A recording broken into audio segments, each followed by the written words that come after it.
Welcome everybody here, and I'm going to go to full screen hopefully. And there we are. And welcome again, everyone who's online. I appreciate you taking time out of your busy schedules to join us for today's webinar, and want to express my thanks to Trow and CRV for this opportunity. Hopefully, we will challenge you to think about some key concepts on feed efficiency. So basically, many of you know where I live. You'll see the state of Illinois over on your right. The star is where the university is located in the central part of Illinois. Needless to say, we had a wonderful cropping year here, unlike some of our neighbors to the west of us here. Illinois averaged 202 bushels of corn per acre and over 60 bushels per acre on soybean side of it. So a very productive area as well. So let's get on with today's program. In the next 30 minutes, I hope to discuss with you understanding feed efficiency, both in energy and protein, look at the comparisons of these two approaches, and then hopefully give you some tools, some knowledge that you can take back to the farm and apply in today's program. So maybe the first question is, well, why are you here today? Why is there interest in feed efficiency? And as Joost already has pointed out, that a feed cost is the major part of producing milk in the world, here in the United States or Canada or whatever country you happen to be in here. But another important aspect is that dry matter maximizing, we're using the word optimizing now, dry matter intake. Dry matter costs money. And so certainly with today's economics and profit margins, any place you and I can find some hidden money, that's going to be a real plus. Another aspect of feed efficiency are weigh-backs, and we can discuss that in the Q&A period, but certainly that's an important aspect. Should you feed an empty bump? I say no, I would not recommend that. But then again, would I have 5 or 8% overfeeding? I wouldn't do that either because of economics. Certainly dairy has been a bit late coming to the party. Feed efficiency is the measure for beef and swine, poultry, and fish. And so it's a relatively new aspect. But the good news is even our journals now are reporting feed efficiencies on their research studies. And look at the bottom line. Feed efficiencies can be as low as 1.3. You'll see what that means in just a minute, to over 2. Both of them are at really risk on the dairy farm if you have either of those two extreme numbers. So a lot of ways of defining feed efficiency. The most common one, as Joost pointed out, is the first one: kilograms of energy-corrected milk per kilogram of dry matter intake. I think you'll see us here in central Illinois going to the next one: milk solids per kilogram of dry matter intake, because that is how our milk is priced. Kilos of fat, kilos of protein is driving the value of milk. If you're in a pasture scenario, which you may find in Ireland, for example, and New Zealand, countries like that, kilograms per hectare might be another measurement there. One we'll talk about is nitrogen efficiency. And then the last one I might have to come back to looking at milk solids per unit of carbon dioxide put out, or greenhouse gases, or methane. So certainly this is becoming an important consideration as well. So we didn't want to do that, Mike. So let's go back and get that corrected here. And so we're going to go back to the first slide. Just bear with me. My unit just went off the area a little bit, and be sure we are all caught up here. And now we're back where we should be, and I'll behave myself at this point. Let's look at our first phase, energy-based feed efficiency. I call it energy because it's really driven off of dry matter intake. And so here are some of the formulas. I thought I'd share all the ones I could find in the literature with you. The first one is energy-corrected milk, which corrects for both butter, fat, and milk protein being produced. The most common one we use in the U.S. is the first one in the 35% fat-corrected milk. And there is your formula. It's fairly simple at this form. In fact, some of our farmers have that into their management systems listed there. There is a second formula there that also will calculate. Why 3.5? Well, when we started working with feed efficiency, this is kind of the typical milk fat level you'll find in Holstein cattle here in the U.S. Of course, that has gone up significantly, as you'll see here in just a minute. And then, of course, you can go to 4% fat-corrected milk. The key take-home message is be sure you know which one you're using to compare to my standards, because it will make a difference, as you'll see here in just a minute. And what I did is took jerseys in the U.S. and Holsteins in the U.S. Their typical milk production levels listed there. Their components are listed as well. If you want to run those through the formulas, these are the four answers you will see. Energy corrected milk, 3.5 with the formula 1, and that's the one we tend to use. 3.5 with formula number 2, and then of course 4% fat corrected milk is the fourth one. And the point is that you can see that the first three generate just about identical numbers. So unless you go to 4% fat corrected milk, then my guidelines will fit very nicely for you, but be wide awake on that, because some firms, some researchers may use 4% corrected milk or energy corrected milk in their calculation.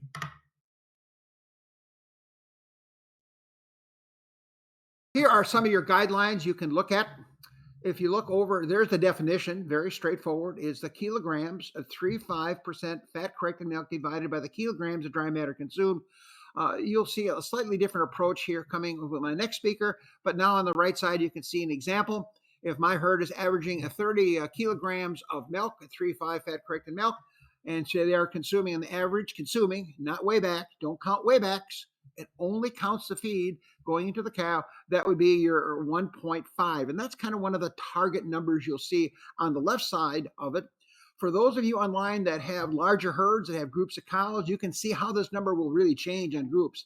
And that's one of the real powers of this. And that is, if you've got a group of first lactation heifers, what is that, or lactating cows, what is that number compared to older cows? And so you can see for many of my farms in Illinois, we are a one group farm.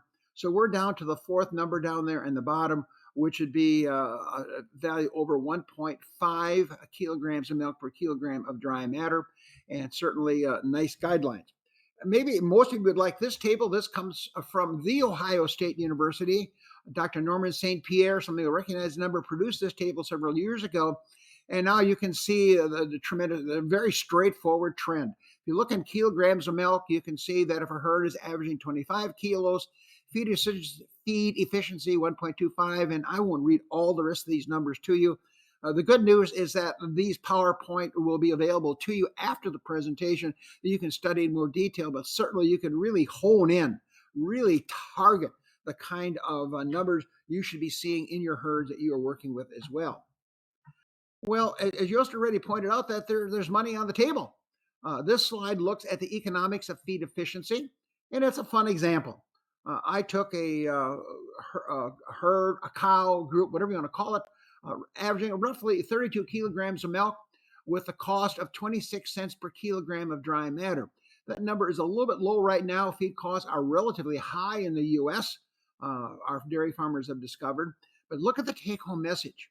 So if I had a feed efficiency of 1.3, those cows are eating 24.5 kilograms of dry matter.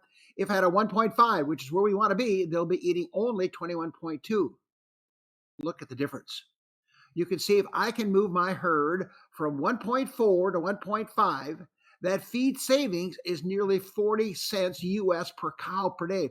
That's a huge number when you look at profitability, regardless if you're feeding 100 cows or 1,000 cows as well. And so certainly there are some significant economic advantages to getting optimal feed efficiency in your dairy herd on your farm. So I think the real power of feed efficiency is, how does it change on your farm over time? And then the question is, well, why did it change? Did you get cows pregnant? Did you add a different feed supplement? Did you improve pasture management? Whatever the case is, if feed efficiency goes up or down, then you have to ask, why did that happen on my dairy farm? And so here is the list. Obviously, in our 30-minute presentation, we will not walk through all of these, but it's not an easy task. There's lots of factors that can, in fact, impact feed efficiency on dairy farms. I highlighted in red, or at least kind of reddish brown in my PowerPoint, what I call the big four. The first one is feed digestibility. Obviously, this has got forage quality written all over it. Simply says, if I have high forage quality, my cows can get more nutrients per unit of dry matter going to those cows. Days in milk, notice that's highlighted. simply means that once you get over 200 days in milk, you are now starting to milk what we would call in the US a staler herd. Stale meaning not as fresh as they should be. And we know that the most efficient cows are your highest producing cows in early lactation. So reproductive performance is critical. Somatic cell count. We all understand that if you have high somatic cell counts, you're going to lose milk yield. And of course, that affects feed efficiency. And then, of course, the big one, rumen acidosis, SARA, subacute rumen acidosis. That affects the ability to digest fibers and affects rate of passage in the feeding program. So lots of things to look at as well. You'll notice the word BST that is not being used in the US or Canada, but it is being used in some South American countries. And so we may have some of those people online as well. Let's go back one. We skipped one. I'm sorry about that. Here we go. This shows the impact. Even one of those squares or triangles, diamonds are a different farm. And you can see as you look at dry matter digestibility, DMD, that increases, we increase feed efficiency. So certainly we know that is an important factor, and that affects certainly forage quality. That's got that written all over it as well. We go to the next one. This is some work from Dr. Jim Lynn at the University of Minnesota, and that looks at feed efficiency based on days in milk. And so you can see once you get over 200 days in milk, we really start to curve down. And so if you've got a bunch of later lactation cows, you don't have enough fresh cows in the herd, your feed efficiency is going to suffer as far as that goes, irregardless of what you and I feed those cows. I've got to get those cows pregnant and back in the milking string. We then look at another term that you will hear in the literature. It's called RFI. That stands for residual feed intake. And simply it means, and our next speaker will really discuss it in much more detail, it simply says that not all cows have the same feed efficiency. And so those cows, you can see what the table is a unique one, comes from Michigan State University, actually, Mike Vanderhaar. And that simply shows those cows that are below the solid line, those are your really efficient cows, which means they produce the same level of milk, but with less dry matter being consumed. And there are some genetic components to this, and our next speaker will certainly discuss that in much more detail here. So that's an important factor, residual feed intake. We saw that when I grew up on our dairy farm in Wisconsin, that you'll have a cow and a cow standing side by side, and one cow gives 40 liters of milk, another one gave 30 liters of milk, and you wonder why. They're eating the same feed, the same bunk, the same days in milk. Interesting question. Well, now let's switch gears. My time is rapidly getting away on me here as I check my watch, and you're probably checking yours as well. And that is we're going to go to the second one. So the first one was energy. I call that energy efficiency, really driven by dry matter intake. And that's kind of where all the action is now. We are going to start looking at this one now, folks. So this is kind of the new stuff that I'd like to challenge you with, and that is what we call protein-based feed efficiency. And like we did before, let's ask a couple of questions on that. Well, why is protein important? Well, let's actually, for clarity, let's just make believe that word is amino acid instead of protein. But we use the generic term protein there, and you can see the entire list of why milk protein is important. It does a lot of important things, certainly impacts dry matter intake. I think one of your challenges you and I share, that is not only do we have to have the protein requirement for the dairy cow, but also for the rumen bacteria. So that is your job. Unlike when you're feeding chickens or pigs, certainly we have a bigger challenge with us out there in the feeding program. Very busy slide. My apologies, but I want to show it to you. This is one you want to download, or even if you can now, you can capture it right now. Some of you know how to do that. This shows you the 2001 NRC, and that is the black number. And then 2021. I just got my book about 10 days ago. So I decided to ask the folks over at Trout if we could put those numbers in there. And there's two huge take-home messages. First of all, you'll see the new NRC change the numbers. And the ones you really want to watch is the top one, dry matter intake, and the bottom one, metabolizable protein. This is the true amino acids getting to the small intestine for the cow to absorb, hopefully to do her various biological functions. And you saw there's some really big time changes down in the metabolizable protein level. And then the other take-home message on this PowerPoint is look at the different stages of the gestation and lactation curve. I got a far-off dry cow. The closer dry cows, the last 21 days before calving, fresh, early, mid, and late lactation cows. And we have another new concept that we could add, maybe have another seminar another time. That's called precision feeding. In other words, we're saying the trick now on dairy farms is, can you use precision feeding to get these requirements to these cows? And of course, robotic feeders are certainly going to be a new tool that is rapidly coming on the U.S. base here, more so for labor than it is for precision feeding, but it gives us added flexibility. But my last here, my third take-home point. Notice, look at the close-up dry cow. You will notice if you multiply those two numbers together, you get 1,200 grams of metabolizable protein. And that's the number we're kind of targeting right now for our dry cows. But you get there only if the dry matter is at 12.3 kilos and you're at basically 10% metabolizable protein. If either one of those numbers are not correct, you will not get 1,200 grams of metabolizable protein. So it's a very busy table with lots of guidelines. And we also have one for carbohydrates, but that one's a little bit more of a challenge, and that's another topic for another day. But certainly meeting these protein requirements are going to be important. Why do we want to use metabolizable protein? Well, you pretty much know the story here. This is some work done by Dr. Barga from Penn State University. She looked at 81 different studies and looked at the relationship of milk yield to dietary crude protein. And as we would jokingly say in the U.S., that's kind of a shotgun pattern. I mean, those dots are those are all the 81 different studies. They're quite random of sorts as far as that goes. And so what I want to just share this one to you, that is taking some of that same data. And if we only click once on it, we'll stay there. And you'll see that we take that same data, pull together from another study, from another source. But now you got metabolizable protein. And now all those dots become very uniform, as you can see with the response here, with a very high R squared, which means that 72% of the variation that we see on this line can be explained by metabolizable protein levels in the diet. So that's why you and I are at MP.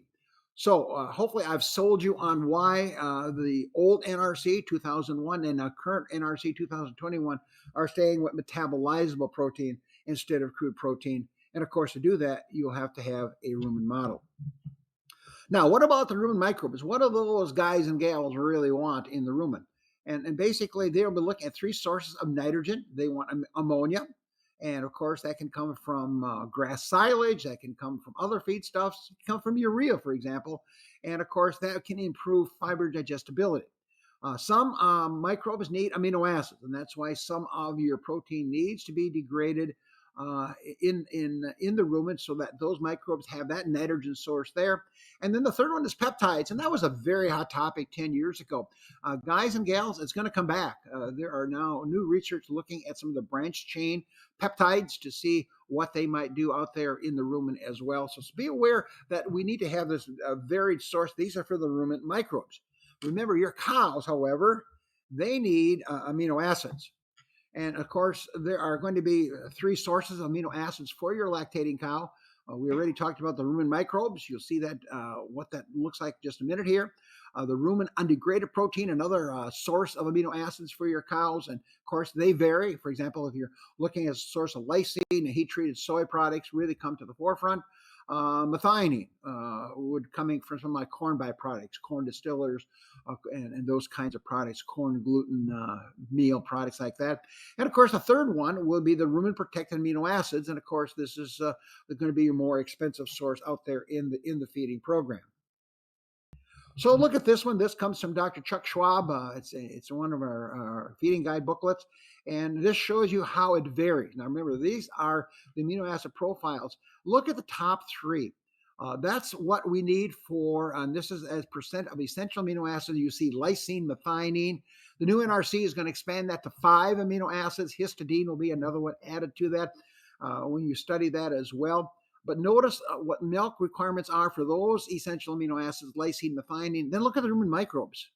Spot on. In other words, almost exactly what the cow needs.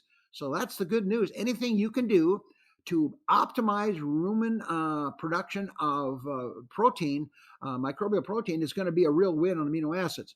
Then you can look down on your common feedstuff, forages and grains. I will not read those numbers to you. None of those are really perfect until you get down to fish meal. Well, the good news is that it's a very nice product. The bad news is really expensive here in the United States, and you have some palatability challenges and some potential butterfat changes that can occur with it as well. So, all feeds are not perfect in terms of what they can provide, but that's your job as nutritionists to get those amino acids to those dairy cows out there in the program. So Dr. Jimmy Clark put this slide together. Some of you recognize that name from the University of Illinois. Dr. Clark said, well, if you feed room protected amino acids, while they're expensive, and we estimate about 20% of our farmers are feeding rumen protected amino acids at some level, at some source. On a field survey done a couple of years ago, three things can happen.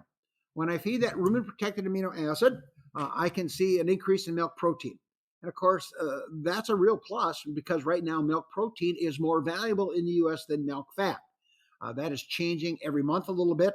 Protein was way more valuable here a couple months ago. And now milk fat is becoming more valuable because of a tightness of butter supplies in the world, actually, there. If you increase milk protein, Dr. Clark would suggest if you add the amino acid, since it's going to be absorbed into the bloodstream in early high producing cows, you would expect to see that occur in 3 days. You'll see usually those are the two sources that were research studied. Another one could be an increase in milk yield.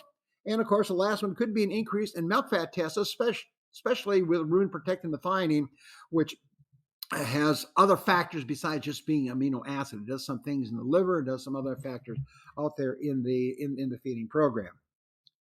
So let's just look at one study. This is from The Ohio State University. This shows you one study showing the control cows, and those cows are balanced for amino acids. And you can see both these diets are identical in crude protein. They did not list metabolizable protein levels. I wish they did, but that when they did the research in the journal, it wasn't there. And these cows understood exactly what was supposed to happen. So when we balance for amino acids at the same crude protein level, notice we got about a 3.5 kilogram increase in milk yield. We see a tenth of a point increase in total protein. The milk urea nitrogens, MUNs, went down slightly, which we would expect.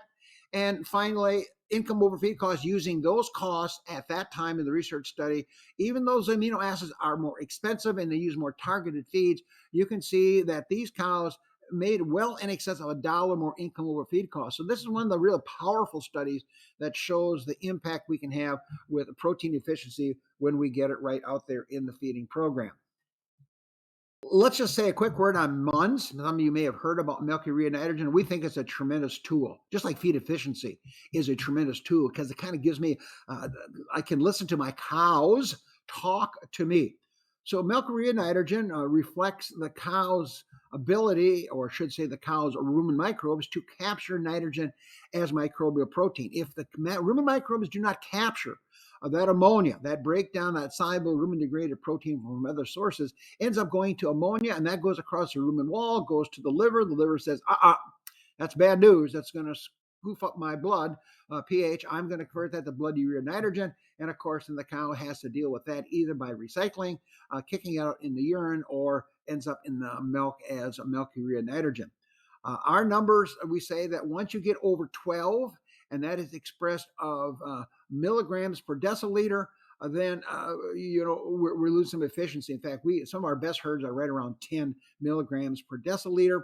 I know in Europe sometimes you express that as millimolar, so just be keenly aware that number will be about twice this value here if you're using mill equivalents instead of milligrams.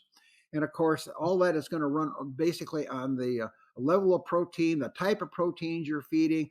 Carbohydrates become a big factor. There's a whole discussion on milk urea nitrogen, but another wonderful tool, much like feed efficiency. So let's start wrapping up here because my time is just about gone here. We're down to our last 5 minutes. And basically, when should we be looking at adding supplemented rumen protected amino acids? And this is my guideline. Now, every one of you online today will have your guidelines. When will you pull the trigger? And I'm going to look at those herds and cows that are producing over 1.1 kilograms of total milk protein per cow per day. That's my guideline. That's when I certainly would be looking at my model to ask, would my cows benefit from adding rumen-protected histidine or lysine, methionine, or other amino acids? You're going to see many more coming on the marketplace with the new NRC that came out here in the U.S. And so for Holsteins in Illinois, that'd be those cows over 35 kilograms a day with a 3-2 true protein level, and Jerseys, that would be those that are sitting at 25 kilograms of milk at the respective protein levels as well. I know some of the countries, some of the Danish countries will be much higher in components, and some of the other European countries. So certainly you can manipulate this however you wish to do out there on the farm. So this is a neat slide that Dr. Mike Vandehar put together that is we shows how do you, and this is your take-home message. So it says, okay, I'm going to ask you, dairy farmer says to you, listener, I want to increase energy efficiency, or I want to increase protein efficiency. Or what should I do? Well, these are the typical base numbers. Some of you will be surprised how low these numbers are, but that's what it is. In other words, we are capturing about 21% of the energy in the diet coming off as milk energy. Protein's about 28%. I think we'll get our energies up into that 30%. Our proteins can approach 35% on our unique diets done at Cornell University. So here are all the things on the farm that you can do to increase either one of those variables. Obviously, if I can increase milk yield by 10%, those numbers all go up in a logical one. Here's another one to think about. If I can keep these cows in the herd one lactation longer, and I think our next speaker will address that as well, you'll see that I do get a nice increase in efficiency because now I'm milking more mature cows. Enough on that. If I can reduce the age of first calving, in other words, getting them in the herd quicker, look at the nice efficiency gain I can see there as well. Reducing calving interval, we already talked about that, a nice improvement in both factors there. If I reduce the dietary protein 2%, you can see a nice increase of protein efficiency, nothing on energy because by and large, the protein is not going to be used in that source. And of course, the 100-pound gorilla, reducing feed waste. And most farms, you'll see anywhere from 6 to 8% feed waste out there on the farm, and another topic for another day as well. So certainly that's your take-home messages on the farm to say, how can we manipulate and improve the dynamics of these two variables there? Well, where's the future going? And our next speaker will cover some of these as well. Obviously, if I can reduce heat increment, this is the heat of digestion, fermentation losses, lower gut losses. That simply means I have more of those nutrients available for lactation, for growth, for reproduction, whatever the biological function for that cow is going to be. You already saw the slide on feed digestibility. It's huge at this stage of the game. Improving efficiency on milk synthesis. This could be genetic, obviously, other ways as well. Controlling activity losses. Obviously, when cows are out and about on pasture, they utilize a significant amount of energy walking in the pasture, grazing, and also going to the milking parlor. That's becoming a factor in the U.S. Some of these cows in herds that have 2,000 or 3,000 cows walk significant distances when they're being milked 3 times a day as far as that goes. And of course, the big one down there is reduced feed losses as well. So it looks like I have used my full my full allotment of time here. And with that, our take-home messages, and I really believe this. I'm a big fan of feed efficiency. It's another benchmark. And it's got economics written all over it, but it's a nice tool, much like somatic cell count is a tool for mastitis, and certainly milk urea nitrogen is a nice tool to evaluate protein dynamics, certainly a big factor as well. Keep watching. I think we're going to see new literature coming out on feed efficiency in our journals and our research studies, especially when we start looking at greenhouse gases. I mean, this is going to become a big factor, no question about it. And feed efficiency is a player in that as well. Hopefully, I've challenged you to think about it on your individual farms. I think if I go to a dairy meeting, maybe 1 or 2 farmers can tell me what their feed efficiency numbers are. And yet, to me, that's just as important to know what their average milk yield is or what their average daily gain on their heifers are. And of course, I want to optimize dry matter intake. Don't want to maximize it. I want to use it properly out there in the feeding program. And with that, Jos, I think that should wrap me up here. And that would be our last slide. And with that, I'll turn the program back to you. Thank you very much for your kind attention.